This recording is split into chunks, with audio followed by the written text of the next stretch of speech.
Hi, boys and girls. Please write your name at the top of your paper. We are going to be working on a strategy this week called doubles.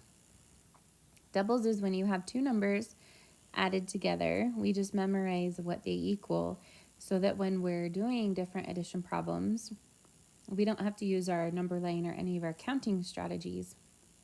We just know what they are. So the first one is 5 plus 5. So we're using 10 frames to help us find the answers to our doubles. So if I do 5 and then I count 5 more, I get 10. Okay? On the next problem, we have 9 plus 9. So I can think of 9 plus 9 is if both of the 10 frames were full, it would be 20. But I'm missing 2 squares. So 20, if I count back 2, is 18. So the answer to 9 plus 9 is 18. Next we have 8 plus 8. So I can see that I have 5, 10, and then I have 11, 12, 13, 14, 15, 16. So the answer is 16. Next I have 3 plus 3.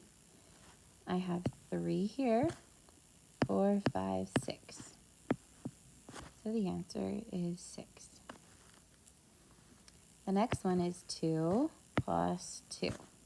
That's a pretty simple one. We know the answer is 4. The next doubles that we have is 7 plus 7. So I have 7 in the first 10 frame and 7 in the second 10 frame.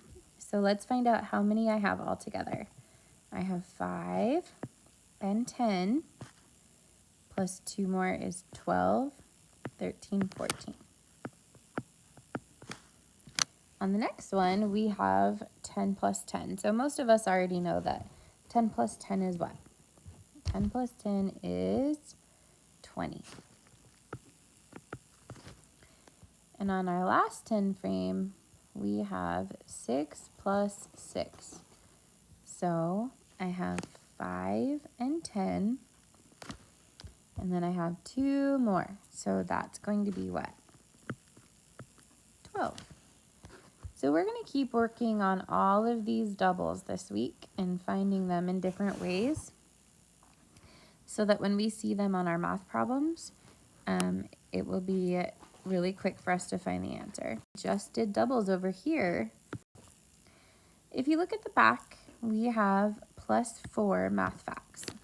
So I'm going to do some of these problems with you, and then I want you to solve the rest on your own. So you're not going to turn in your paper empty with no answers. You're going to solve the problems on your own.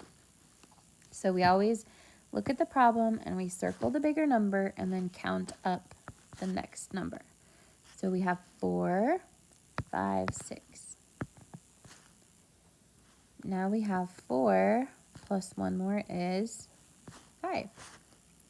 4 plus 4 is a doubles. So 4 plus 4 is 8. So if I have 5 plus 4, that's just one more than the one we just did, correct? So what's one more than 8? It's 9. And look, this one and this one are the same, so I can just copy the answer. I don't have to do that twice. 0 plus 1, the answer is going to be 1 because anything plus 0 stays the same. Okay, on the next one, we're going to circle 4 and count up 3. Ready? 4, 5, 6, 7. So the answer is 7. Now this one is a strategy we did last week. Do you remember the strategy we did last week? It's called make a 10. So 4 plus 6 is 10. And look, this is the exact same problem as 4 plus 6. So I don't have to do the adding again. I can just copy the answer. 4 plus 4, we already did that one right here. So what is the answer? 8. And we have the problem again right here. So 4 plus 4 is 8. 1 plus 4, we circle the 4, add up 1, 5. 4 plus 5, we did that one right here. The answer is 9. 6 plus 4, that's our strategy we did last week. It's 10. 3 plus 4, circle 4, count up 3. 5, 6, 7. Okay, I want you to finish these 4 rows of problems and then turn it into your teacher when you're finished. You're always welcome to look at the problems up above because we've solved all of them. So if you find this one is right here, so you just write the answer, right? This one is pretty easy because it's a plus 0, so it's just 4. But solve the rest of those problems. Do not turn in your paper until they're done. I want you to try it on your own. This is where you get practice, and practice is how you get better. Okay? Thanks, boys and girls.